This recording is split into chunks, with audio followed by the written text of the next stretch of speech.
Welcome into the Pats Nation. I'm Corso Catone is here. Joe's with us in the booth. You are watching us on YouTube, listening on iHeartRadio, Apple Podcast, anywhere you podcast, you can catch us. And, of course, when you're on YouTube, make sure you subscribe.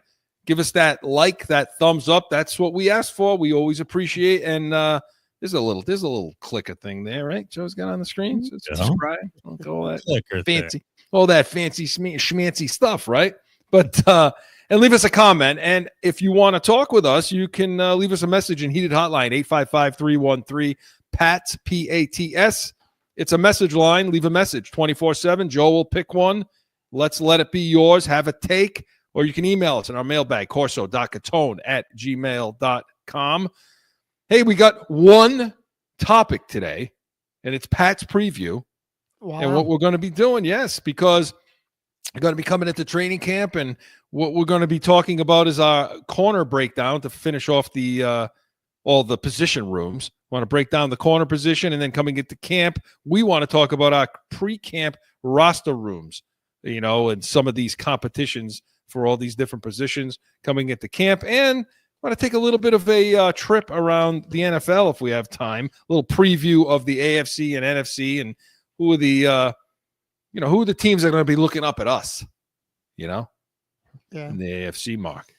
Did you start drinking Bloody Marys early this morning? I'm going to be looking up at us, right? Having one of your cookouts or something, Early. Don't get into that from yesterday's show. All that stuff, all that stuff. But anyway, so hi, guys. Good morning. Good morning. How we doing? Happy Sunday. Happy Sunday. Listen, we're getting closer to camp. Now, today's show really gets me into the fact that we're getting closer, Chris, I know, right? Because I can't deal, it's just. Well, now that your Battlehawks, that's over now. They lost, right? So now. I don't want to discuss that at all. No. So now. That situation, Because they had to let A.J. McCarron go. If you don't let A.J. McCarron go, you let this young clown in there, and then they couldn't win. I mean, All right. So now, but anyway, so now it's just baseball and nothing else. Like it's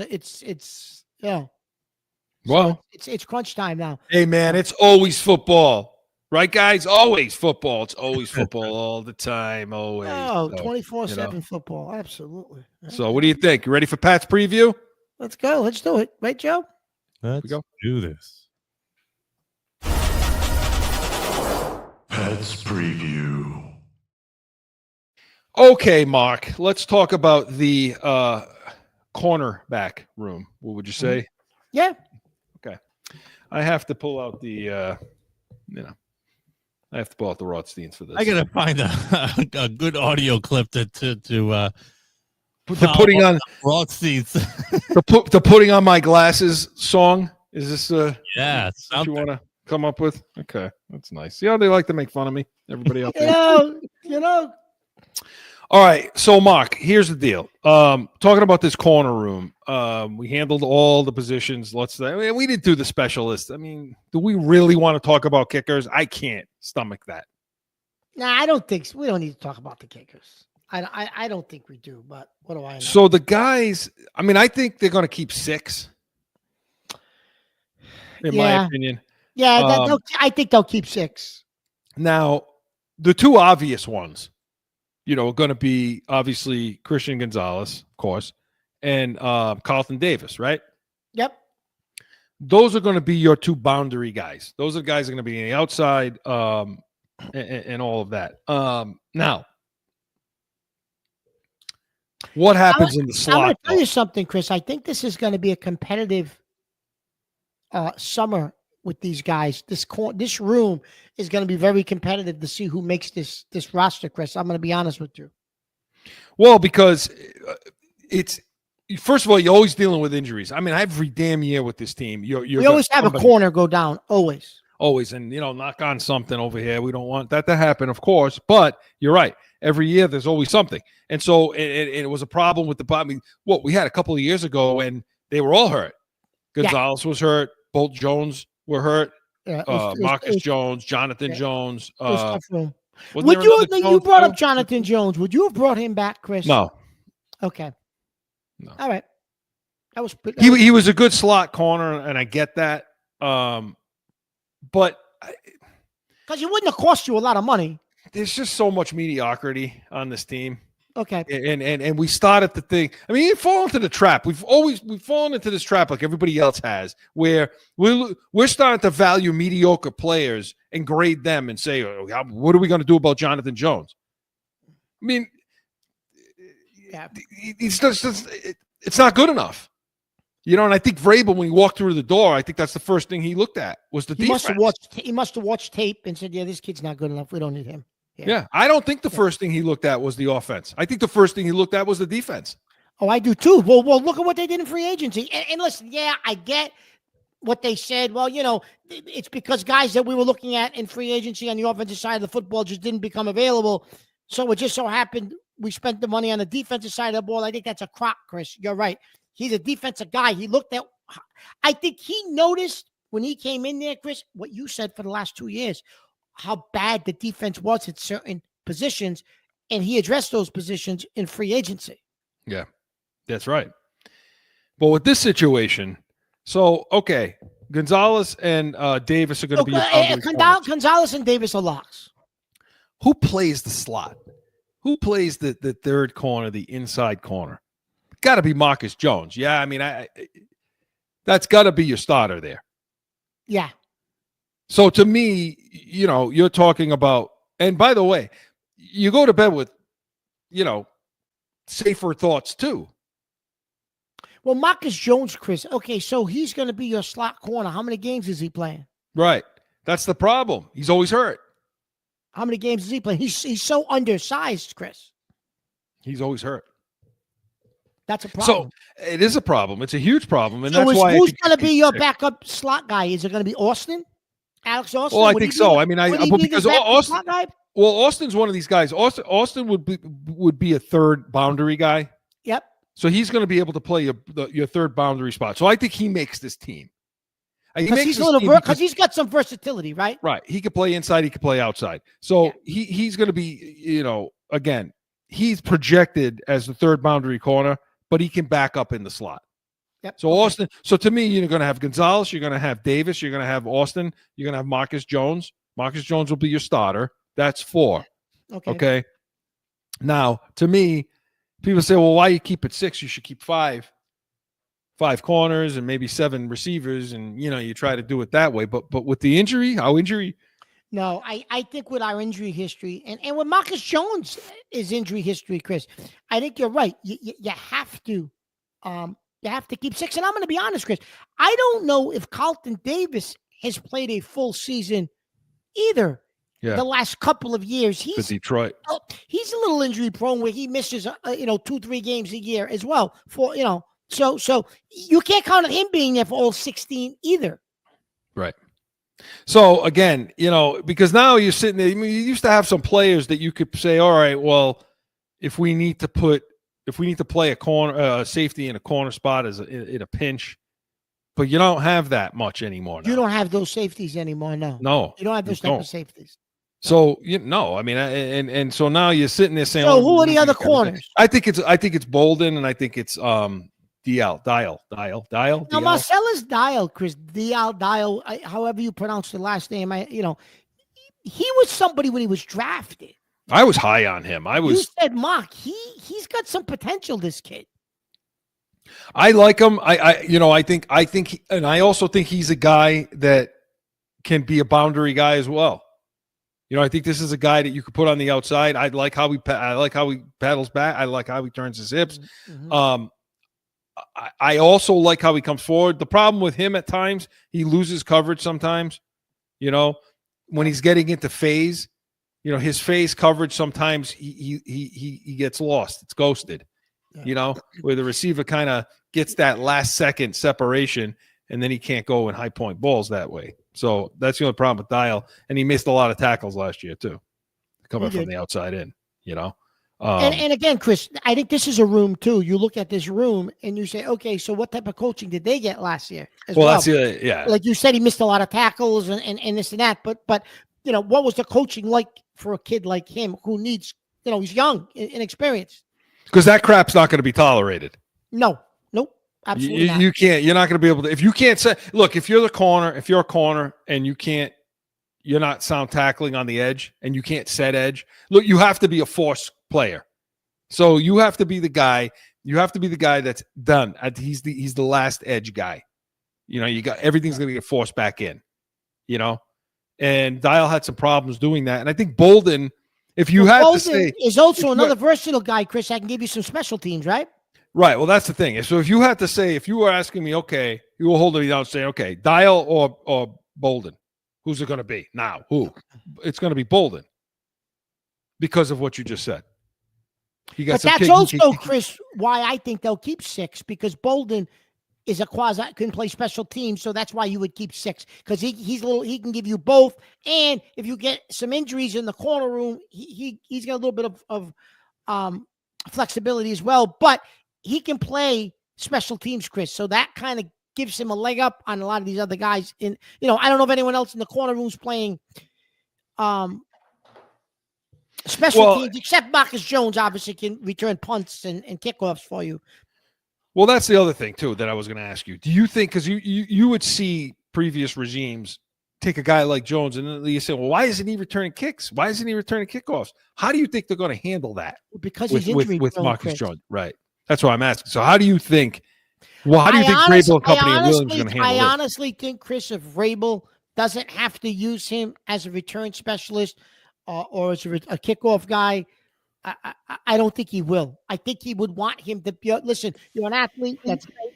In a pinch, if we have to put you back there to do kickoffs or punts, we will. But you're going to be a slot corner and compete for a starting job as a slot corner. You're not going to see him, I don't believe, on offense this year, Chris, at all either. No, I don't see that happening. Not with Henderson there now, and I don't see that happening. So who's returning punts then? Well, I think you're going to see what they got. We'll see what they have. I don't know. So this kid from that they drafted from the Williams, the wide receiver, Kyle Williams, returned punts in college. Now, I don't know if they'd be willing to do that with him, but he did. Yeah. Marcus Jones is so good at it. No, Marcus Jones is really good at it. And maybe they still will put him back there, Chris. With the injury potential for him, it's a risk to keep putting him back there. But you're right. What else do they got to put back there? I'm not sure. It's going to be interesting to see, but I will tell you this. We kind of glaze over the first 2 guys in Davis and Gonzalez, but let's talk about those 2 guys for a second, okay? To me, bringing Davis on this team, I know what we got. We know what we got in Gonzalez. Yeah. When you bring in Davis on this team, to me, that allows a lot more flexibility in what you're going to do. If I'm a play caller, a DC, and I'm looking at these 2 guys on the field, okay, say, all right, I got 2 guys that I am very comfortable locking up on the outside, so I could bring some pressure. I could do some more exotic things with the front 7 in getting pressure and getting into the face of the quarterback, and even run blitzing, because I know on the outside I got 2 guys that I think could shut guys down. Because I think Davis he's a guy. He could play good man cut. He could play a man a lot. Yeah, he can. Whereas before we didn't have this, because they just never seemed the last few years to value that second corner spot. It was always kind of like a plug and play sort of kind of, who are we going to put there? Who's out there? You know, we can compensate for that side, but they never could. But now with these 2 guys, I think you can play press, shut down, lock up, man coverage, and you can play with your front 7 and bring some heat. And I mean that's how I see it. I don't know how you see it, but I agree with that. And they're both aggressive ball hawks too. Yeah. Listen, you and I both said maybe they paid a little bit more than they needed to for Davis. However, we both like the player. So you're right. Our corners should be one of the top corner tandems if they stay healthy, Chris, in the AFC. No, it should be. It should be with the health. So I'm happy with what we got in the corner room. I'm happy with what we got on the outside. I'm a little concerned about the depth simply because I was just going to say, Chris, are you happy with the depth though? No. I thought they would bring in a veteran. Gilmore's still out there, Chris. Yeah, but you're never going to put Gilmore in the slot. I'm worried about the slot. Like I know Alex Austin could come in and he can pinch at a boundary situation. You know, what I'm concerned about is what happens when Marcus Jones goes down. So I got Austin playing in the slot, I got Bolden playing in the slot. I'm just not sure. I'm not sure I like that situation. It's not. I'm going to be looking for people off the scrap heap. Let me ask you a question. Can this kid that they drafted, the safety Woodson, play corner in a pinch? I don't see it. No. Okay. I don't see it. I mean, they may have to do some things personnel-wise, but if Marcus Jones gets hurt, it follows suit like what he's been doing every year is being hurt. Yeah. You may now what was a strength may now become an issue. It's just like the defensive line. It's the same idea. I like our top line. I like our top flight guy. I like our top end guys. There's no. What the hell are behind? Nothing. So they're going to have to stay healthy. Health is going to be a key to this team this year, Chris, because there isn't a lot of depth.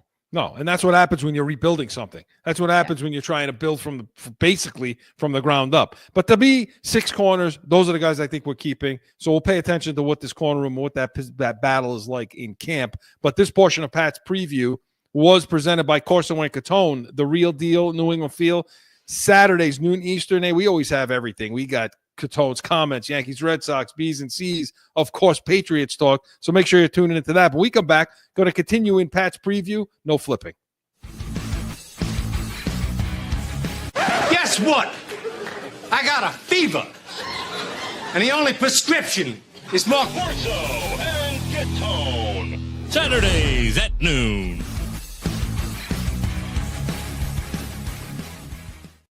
Back in with more Pat's Nation. Okay, Mark. So that's it. We've finished all the rooms coming into camp here. Okay. Now let's talk about the battles. I want to talk about the battles and what these rooms are going to look like. And there's some small position battles that are going to be taking place, left guard, so and I can't think of a better time to break these things down than right now. What do you think? Sounds good, Chris. Yeah, so excited you are with your tan and everything. Listen, I'm ready to go. We've got, like you said, we've gone through all the rooms. Let's now give some projections and see how this starts to shape up once camp does open up in a few weeks, right? Okay, well, we're going to have a big quarterback battle. Is it going to be Drake May? Is it going to be Dobbs? Who's going to start week 1, Mark?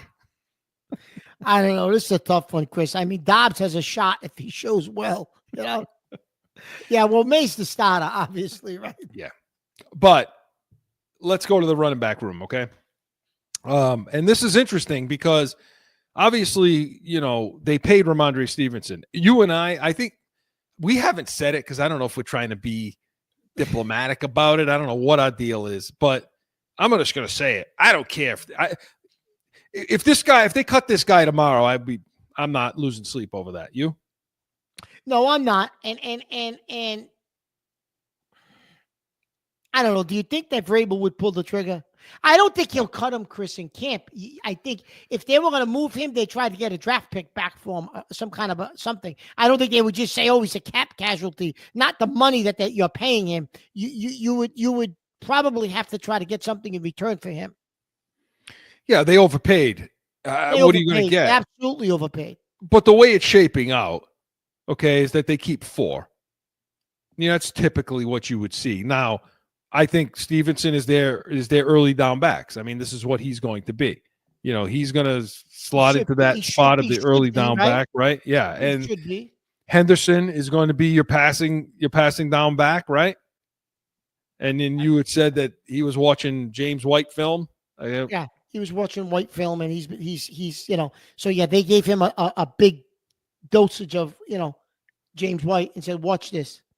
So with that, and then the key though to me, because Gibson obviously it's going to be Larison, I think, right? Is the 4th guy. I think the undrafted guy, Chris, will be the 4th guy. I really think, unless something changes, because I think he can give you a little bit on special teams too.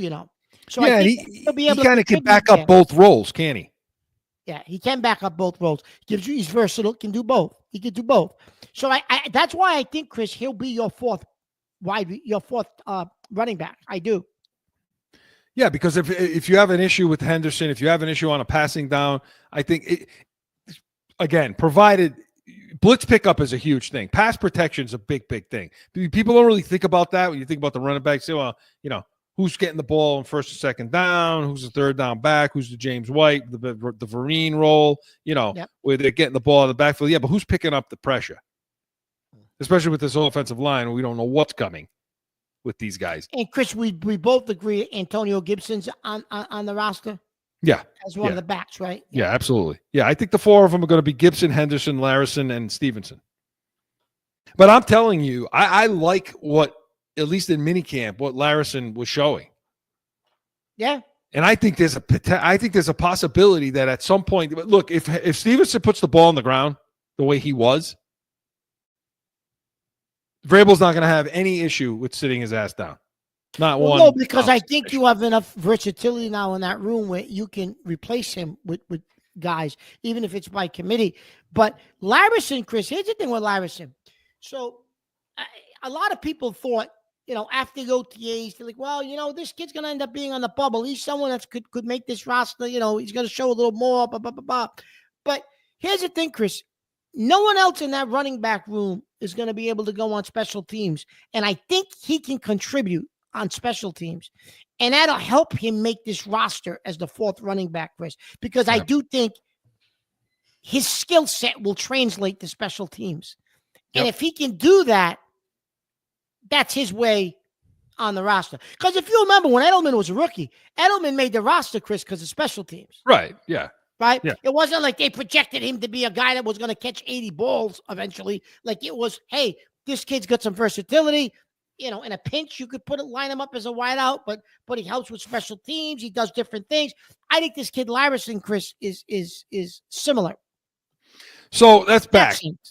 Let's get to the wideouts now. This is the room, okay? And we've been talking about this for months, okay? Here we go. Mark, how many are they going to keep?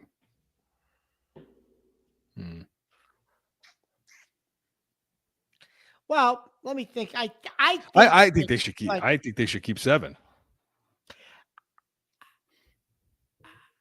I also think they'll keep 7, and I think they should keep 7. And I'm going to tell you why, Chris. Because I think you mentioned this earlier in a couple of weeks back. You said Jalen Polk's never going to see the field. He's going to end up on the PUP list, and he's going to get a red shirt year to continue to see what he can develop into.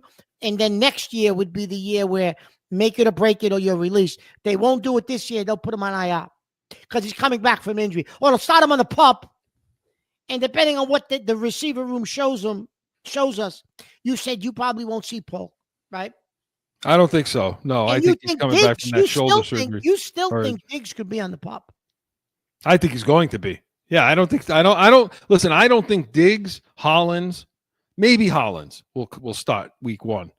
But I don't think Diggs will be there for week 1. But I don't think Diggs or Polk will be. So I think they'll be on some sort of. With that being said, Chris, because of that, I definitely think you're going to keep 7 receivers, in my opinion. Yeah. Yeah. Now, if any of those guys are on, that's another question. Well, let's talk about it because. So if they are keeping 7, and let's just assume everybody's healthy for week 1, okay? Okay. Who are those 7? Okay. So I think it's and more importantly, why? Unless something crazy happens, Chris, and where he ends up back on the boat. I love the boat. Unless he ends up back on the boat. Joe, you got to play that. You got to play that video for him every week. So unless he ends up back on the boat. Sick bastard. But he makes the team, right? Hollins, I think Mac Hollins makes the team. So Diggs, Hollins, that's 2. Demario Douglas makes the team. Mm-hmm. Right? Bourne, who I would try to trade. Yeah. But I don't know if they will. I think for some reason McDaniels likes him, Chris, but I don't know. Rabel may say get rid of him. Rabel may look at him in camp and say, can we get anything for this guy? I don't know. Better the devil you know. Is that kind of how they're dealing with this Bourne situation? Because if you go back to he had one good year, and I'm not really sure what the infatuation with this Bourne is. I don't get it. I don't know, but okay. So he's number 4. The local media around here loves him too, Chris. I don't know what it is about this kid. I don't either. I mean, why? Because he smiles at them at his locker and like gives them good sound bites. I'm sure he's a great guy. I'm sure he's a wonderful human being and a snappy dresser, and that's fantastic. But but the bottom line is, give me someone that's going to catch 60 balls, will you please? And it's going to give me 500-600 yards. I mean, if you're going to be down on the right, I mean, what do you? No, I agree with that. I agree. So I'm going to say it. So I'm going to say Diggs, Hollins, Douglas, Bourne. That's 4. Yeah. I'm going to say, Chris, obviously Kyle Williams, the rookie. Yeah. Right, that's 5. He's not going anywhere. If he's healthy, as long as he doesn't get hurt, he makes this roster. Then I'm going to go with the undrafted free agent. I was waiting for you to get to him. I'm going to go with Efton Chisholm. Because the third. Because I also think, Chris, he can give you special teams. Yeah. Another guy can play some special teams.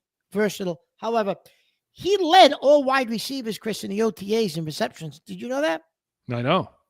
He led all receivers, not just wide receivers, all receivers, tight ends, running backs. He led everybody in receptions. That's why the clip we played, was it last week or the week before? Mays referring to him as Chiz. Right? You saw plays from everybody. Trayvon caught a touchdown. Kyle caught a deep ball. Chiz caught, had about 50 catches, I feel like, in OTAs. So these guys are just showing to work and showing up. The young players in this league are good for the program. And wow, you say it and he comes up with it. Joe. I mean, Joe, you're good, Joe. Give his props, he's on it. Joe's on it today. Some days. So. Chisholm, Chris, just listen to May's enthusiasm.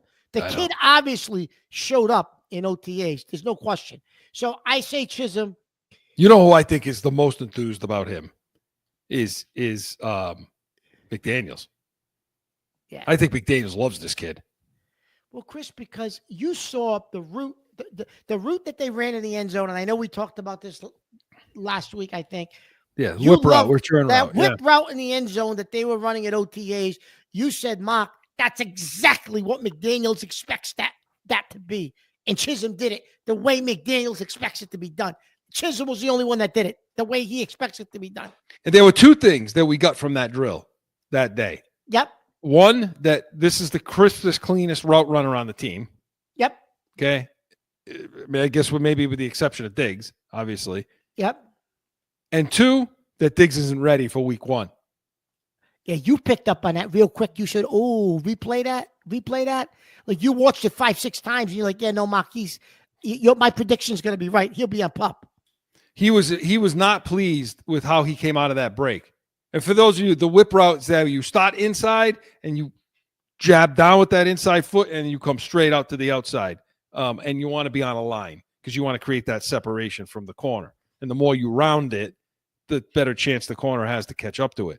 And the way Diggs came out of that break, you could see his face. He was not that he was wincing or anything, but he was just not happy with what his knee was giving him. Now, whether that's mentally, whether that's physically, I don't know. The bottom line is that told me a lot about where he's going to be in week 1. Now, it's a long time to go. I mean, we'll see, but till we get to week 1. But this kid Chisholm, yeah, I mean, I'm with you. He's making this team. He stems routes. The way he gained separation with his route running ability, fantastic. You're just waiting to see pads, right? Yeah, when they put the pads on and we get to the top of the route, can he create that separation with his hand? Can he create the same separation with pads on in this? Because there's always going to be contact at the top of the route. Some contact. It's not supposed to be, but there's going to be. And can he create that? So, okay. So he's on this team. So, hey, Chris, you mentioned separation. Kyle Williams in shorts and T-shirts did show separation. Again, we want to see him do it when guys got their hands on him. Because what didn't you see when you watched the film on him? No. What did you, I mean? You never saw him line up in college, Chris, as a true X. And everyone keeps saying that's what he's going to play here. Well, you didn't see that in college, did you? No, and if you did, guys were playing soft press on them. Yeah. Where they were 3-4 yards off in a press versus face to face. And now you got to gain. Yeah, you have to get separation with your hands, not just your feet. Listen, I have no doubt in this. We keep talking about that Devontae Adams hop. Yep. You saw that. You did see that on one of the films. You did see fantastic. His footwork is incredible. This kid, but I don't see him use his hands. I've never seen him use his hands to get off. If you're an NFL receiver, that's a problem, right? If you're going to play X. If you're going to play X, that's a problem. I mean, unless you're going to keep putting him in motion and you're going to have him playing off, but you got slot guys for that. That's not an X. But that's not an X, right? No, it's not. No, that's not an X anymore. So okay. So and I'm going to go on a limb, and I know a lot of the local guys don't like him. He may be traded, this, that. I still think Keyshawn Boutte is better than all the rest you got after this group we just mentioned. I think he shows you more. I think he shows you more than Baker and more than Polk. But you think Polk isn't going to be available anyways.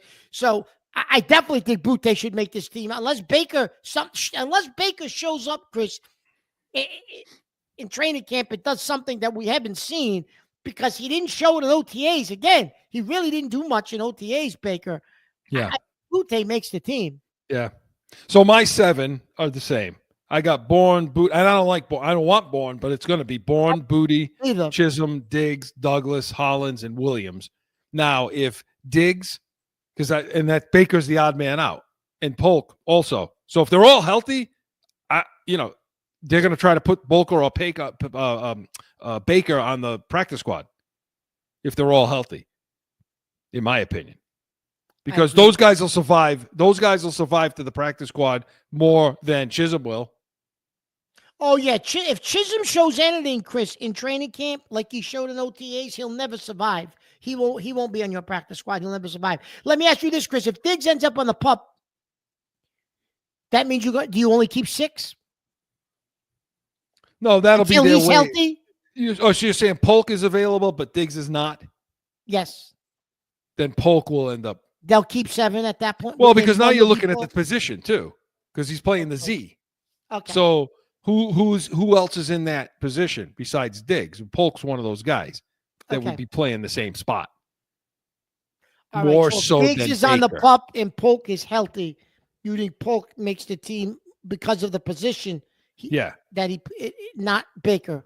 Okay. Yeah, because I think Baker, I don't see that as a comp. I mean, so like if it like say for Williams, the backup to Williams would be Boutte. And what is Baker? Is Baker an X? Technically, I think Baker can be an XZ guy, but I think I would probably see him more over the X, but I just don't think he's very good. Okay. So I mean that's going to be how to get a guy out. So this is going to be the battle. This is going to be the position battle. To everybody's going to be watching. Wow, Mark, isn't it amazing? We're going to go to break, but isn't it amazing how all the way up to the draft, all we kept hearing about is what? Offensive line, offensive line. Built from the interior, from the interior. Short arms, wingspan. He's got short arms, wingspan, all that bullshit, okay? And all you've heard since is, but what about wide receiver? What about wide receiver? Did we do enough? Yeah, did we do enough? Well, you didn't want him to take a wide receiver. Right. You and I were like, okay, that's all we've been talking about. So, we'll see what happens in camp with that position group. But we come back, we're going to talk some offensive linemen and then get to the defensive side of the ball. But this portion of Pat's preview was presented by Corso Law Group, Arizona's leading criminal and traffic law firm. CorsoLawGroup.com. Allow us to be your voice. Hey, stick around because we're going to get to the big guys next. No flipping.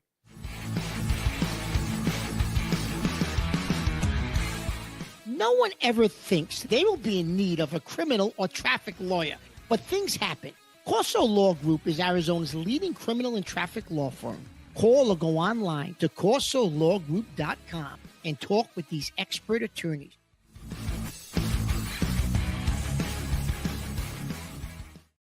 Back in with more Pats Nation. Okay, and Mark, we didn't talk tight ends, but we know it's going to be Hooper and we know it's going to be Henry. The only battle that's going to be there is it going to be Dupree? Is it going to be G. Scott? Is it going to be, what's the other kid's name there?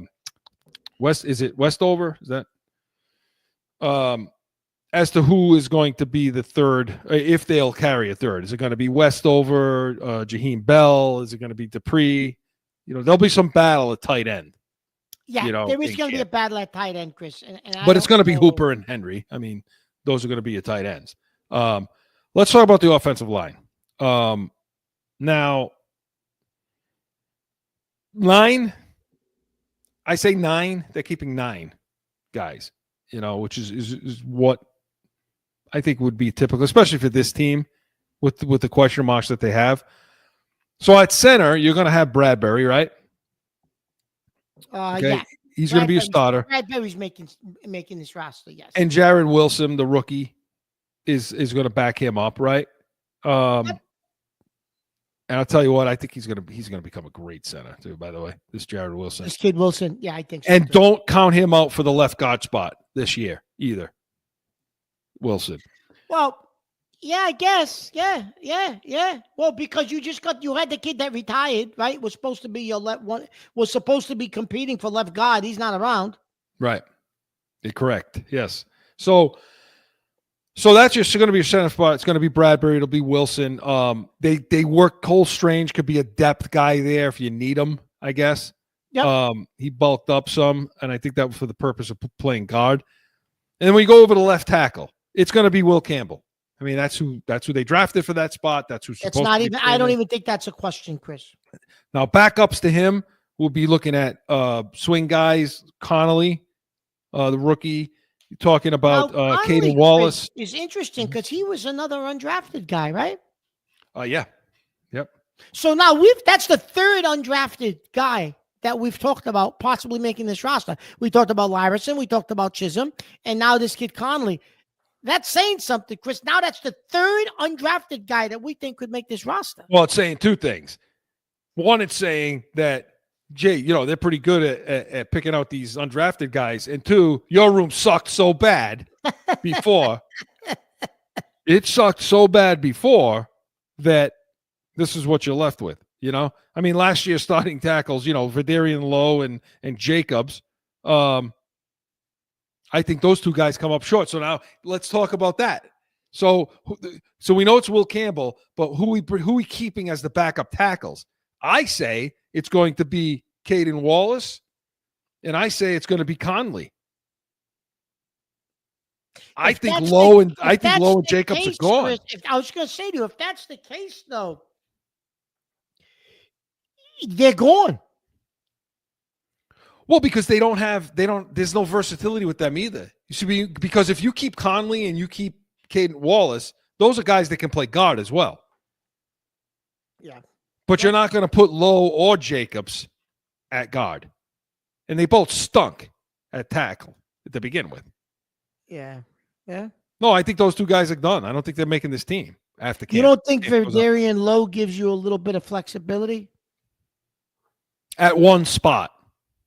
Okay. Do you think Vidarian Lowe is that much a better of a tackle than Caden Wallace will be or can be? No, probably not. No. Then why not keep a guy that can play guard too? Yeah. No, that makes sense. I'm going to tell you, Chris, who I do like also. I'll tell you what. Is the rookie Marcus Bryant they drafted. Yeah. Out of Missouri. I don't necessarily know, Chris, if he'll make he'll make the 53-man, but I definitely think he'll be a practice squad guy. He's going to battle with Conley. He's going to battle because he can play, because I think the kid's going to be, he's going to battle with Conley. And like I said, if he doesn't make the 53-man, he'll be on the practice squad, Chris. Yeah. So to me, the starting group to me will be Bradbury at center, Campbell at left tackle, Cole Strange at left guard, obviously Owinu at right guard, who he better lose some friggin' weight. Came in fat again. Okay. Owinu. And over at right tackle, you're going to have Morgan Moses, the veteran. Yeah. To me, that's your starting group, right? Yep. Yeah. Now, you got to hope Moses stays healthy because he is older, right? One thing Moses did give you give the teams is he played. He was there. No, he plays. He does. He does. So, and then I think I think you're going to have. I think Conley will be there. I think Sidney So may beat one of these guys out, or like a Robinson, Cole Strange. We said we'll start Caden Wallace, and Jared Wilson. I mean, that to me is your 9, right? Yeah. No, I think No, listen. The only battles. Well, the battles are going to be Lowe and Jay. It's going to be, I don't think Jacobs makes the team, Chris. Lowe is going to be interesting to see what he does, because he did get a lot of playing time last year. Granted, because you were so bad and you had injuries and everything else, I get that. So he's the one guy, Chris, I'm interested to see how that battle plays out. Yeah. Now, switching to the other side of the field, okay, in this front now. We already talked about corner. We did that in the show. We don't even talk about the corner position. But the defensive linemen and the edge rushers, these guys, I think you're going to have 5, okay? And I think you're going to keep 4 linebackers. So, I mean, between, like you say, for your edge guys, your defensive linemen, let's start with that. So your defensive line, Mark, to me, this has to be, obviously, it's Milton Williams, right? Yeah. It's Bondmore. Okay, those are your starters. Yep. Farms, right? Yeah. He's a guy that's going to play back up. He's a run, yeah. Right? I think Tonga will be somebody who makes this team as well. Because he's a run-specific player, Chris, right? And you don't have many of those guys on this team. So I think Tonga, just because of his size, Chris, if he shows you something, has to make the team. Right.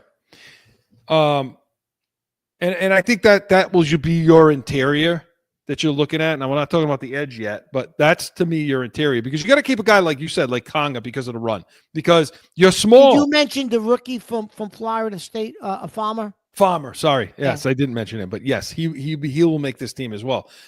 Because depth, like we talked about, is an issue. And they're undersized.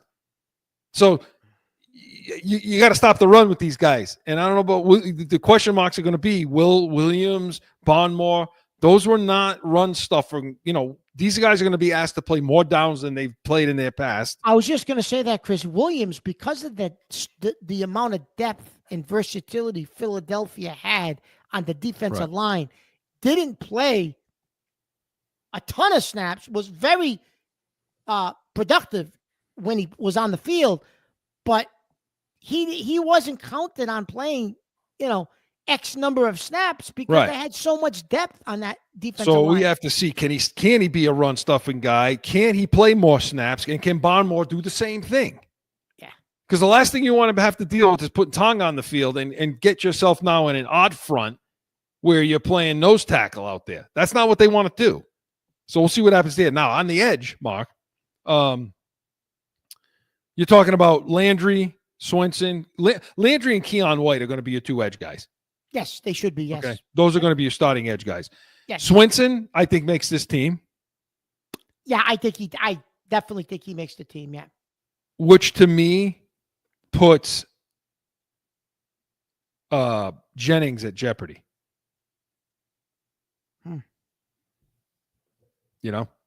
Okay.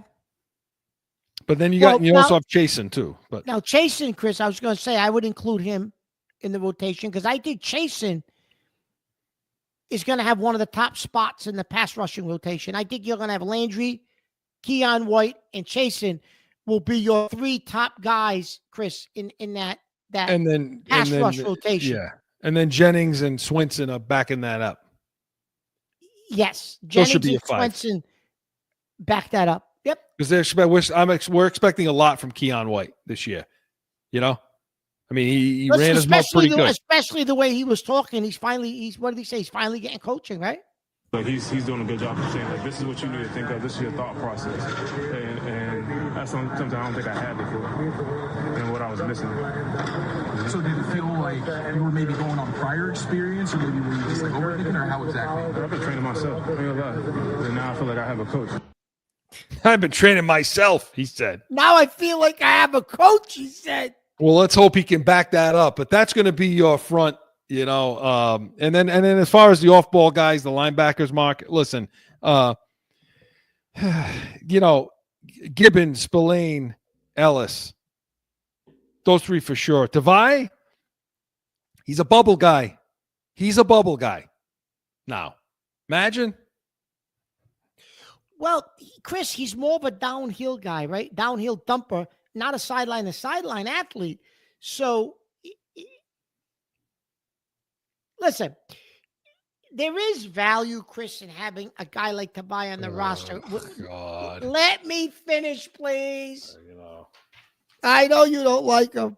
But listen, if you say he doesn't make this team, now you have nobody situationally who's can play in a clear run situation. Yeah. Because these other guys, so I'm not saying I want him on the roster, but I'm saying there may be 7 or 8 snaps during the course of a game that maybe he's on the field, Chris. I'm not saying, you know, now, if he's not a guy you want on the team, and you say, you know what, we don't care, we need guys sideline to sideline, we don't need that thumper in the middle anymore, does that open the door for a guy like Mapu to be part of the linebacker rotation, not part of the safety rotation? Yeah, I do. And that's what I think is going to end up happening. Because they want speed, they want athleticism at the linebacker spot, at that off-ball spot. They want somebody sideline to sideline. They want someone that if they have to get into coverage, they can do it. And I think you're going to see that. I think you're going to end up seeing one of these safeties be playing off-ball linebacker. And I think Mapu is going to be that guy. You saw it there in minicamp. You saw it there in some OTAs work. You got some work there. Sure, it's a hell of a difference between going to free safety all the way down and playing that off-ball spot.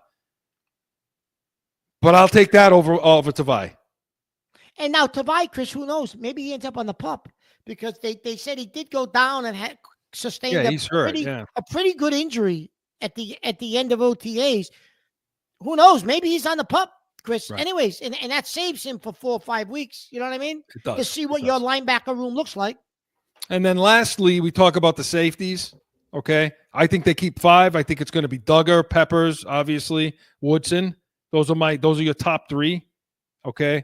And then I think you're looking at, if you're going to say Mapu is the backer, okay, then it's going to be Duggar, Peppers, Woodson, and I would say Schooler because of the special teams, of what he provides on special teams. He's on this team for sure. Was he Pro Bowl special team guy? Schooler? Oh, yeah. Oh, absolutely. And then Hawkins. To me, Hawkins. Now, because now you look at, okay, is it going to be Hawkins? He saw a ton of time this spring. That's not typical if you're going to cut a guy, you know. Now it's going to be more limited that once Duggar comes back, Hawkins is going to be relegated some, but that backup role and that option to play him at free safety matters. So I think Hawkins is there because of that single high. Speaking of center field guy of free safety, Chris. So he was hurt, got hurt. He's coming back from a torn ACL. What about the kid Marcus Epps? Couldn't he play some of that free safety position if he's healthy? He could, but I don't know. He's coming off an ACL. Yes, that's the problem. Maybe he starts on the pup, though. I don't know. Could, but he that's certainly somebody that's molded for that can make that push for center field. And if that happens, now Hawkins is in jeopardy of being on this team, you know? Because Chris, they don't have a center fielder. Not really, not in the true sense of what we will know it to be. And do you need one in Vrabel's defense? Yeah, because it's a defense. If you want to play some man, I mean, if you want to play man on the outsides, like we talked about with the corners, you know, which allows you to do some things with your front 7. Okay, that means you want to play some cover 1, and you're saying, okay, we're going to bring Mapu down and let him play at that off-ball spot. Well, that tells me you want him to cover up too. You want him on a running back. You want him man up on a tight end. Well, if that's happening, then you need a single high safety 15 yards down the field. That's your center fielder in a cover 1 situation or a robber situation or something like that, you know, or even in a cover 3 situation where you still have the center field safety sitting out there with the 2 corners. So, you know, I mean, it's definitely important. It's something they haven't been able to fill since McCourty left, you know? Yep. So we'll see what happens. But those are the rooms. Those are the battles that I think are going to be happening when camp opens. And it's going to be really interesting. Some of those, especially receiver, left guard. Those are going to be really interesting things that we're going to see happen, and including that backer room too. So let's make sure we're sticking around looking at that. But this portion of Pat's preview was presented by, who were we presented by? Corso Catone, the real deal, New England Field. Saturdays, noon Eastern. Hey, we got Catone's comments. He's always fun bringing something to the table. You going to talk about flying or something next week? Who the hell knows? Oh, I don't know. But he'll have something for us that's always good. When we come back, and let's go around the NFL a little bit. Let's talk, at least get to the AFC. What do you think, Mark? Yeah, let's do it. 20 seconds, right back. Guess what? I got a fever.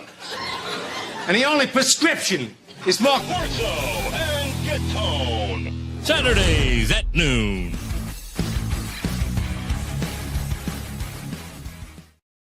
Back in with more Pats Nation. All right, so let's talk about the league now. Let's talk about the AFC, okay? And let's start in the AFC East, okay? Obviously, we're going to go, 14-3 this year? Yeah, So, I thought maybe 12 and 5, but give me some teams, because, I mean, we only got several minutes. Instead of going, who are the division winners, Mark? And who are teams you think are either going to make a jump or going to stick as the team to beat? So I like the draft that they had. They just signed another corner, Jair Alexander, who will fit their system. Baltimore, Chris. I think Baltimore is going to be tough to beat in that division. And Cincinnati's always an enigma, but Baltimore, Chris, with the draft that they had, and I did like their draft, and some of the pickups they made in free agency, they just signed this kid Alexander. I think they're going to be tough to beat. I'm with you. I don't. Cincinnati's they have to get rid of that thing they do every year where they start off the first 4 games they look horrible. You can't start in that hole, Chris, but you can't start like that. But I think Pittsburgh's going to take a step back because I think Aaron Rodgers stinks. I was waiting for that. He's poison in the locker room. He's a guy that just rips teams apart. So I think Pittsburgh's going down. I think Cincinnati leapfrogs them. And I take Pittsburgh goes from 10-7 last year to probably 9-8. They drop another game or even 2. So I see Baltimore winning that division, and I see Cincinnati right there with them. Cleveland's going to be they'll be the dumpster fire they always are over there. Yep. I'll tell you the team I think when I look at the AFC, and if they're healthy and if they were healthy last year, and I don't think Kansas City has a chance, is Houston. Yeah, I'm always high on Houston. I am. Houston made a lot of additions, Chris. They just picked up a Chubb, the running back. Yep. As well. They drafted. I love their draft. Listen, he looked really good in OTAs too. The kid Aiden Higgins, and they drafted the other kid from Iowa State too, Noel. So you're gonna have their wide receiver room looks like Nico Collins, Dell. Well, Dell's gonna be hurt for a while, but yeah. Nico Collins and the 2 rookies, and obviously Stroud another year older. They go into and the defensively the same thing. I mean, if they go into Kansas City this time, I don't see Kansas City beating them. So I think Houston's the class of that division. Jacksonville will be better. They will be better. They got Hunter, right? Don't forget they got Hunter. But I think the other 2 teams are garbage. The other 2 teams are garbage. I agree. And then in the AFC West, Denver did a lot. This is an interesting division, isn't it? Very interesting. I don't see 15-2 out of Kansas City. Do you? No, not this year. No. I mean, the Raiders. Look at the way they won those games last year, Mark. Look, Kansas City. How many games could you look at and say there's no chance they should have won this damn game today? They very easily, Chris, could have lost 7 games last year. Very easily than what they did do. And listen, a credit to them. They found ways to win. They did what they needed to do to win those games. However, the record was very it fooled you because you made you think they were better than they were. That was a very deceiving record. They really weren't that type of a team, Chris, last year. You know what I mean? Yeah. So the team that I think is going to make the jump there and who I think is actually going to win the division is the Chargers. I do. I think they unseat Kansas City. Do they have enough on the offensive side of the ball, Chris? Yeah, because I think year 2 with Harbaugh and how he likes to play and wants to play, I think now with Herbert, yeah, no, I do. I just don't think Kansas City's as good as people. I mean, we said it on the show when the Super Bowl was happening. I said Philly was getting points. There's no way Kansas City should have even been in that game, let alone win it. So who are the okay? Blown up. So how about the AFCs? But Denver got better.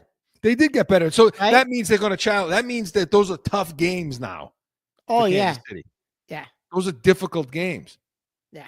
So what about our division? I still think Buffalo, Chris, is the team to beat. I mean, I hate to say it, but you still. I think the division still goes through Buffalo. I still think Buffalo wins it. I know we said last year we thought they were going to take a step back, which they did. Well, 13-4 though, they did that was pretty good. No, it was, but again, Chris, even their record was deceiving because there was 2 or 3 games that they were life and death too.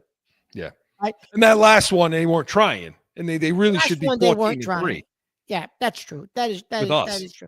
Where do we fit into this division?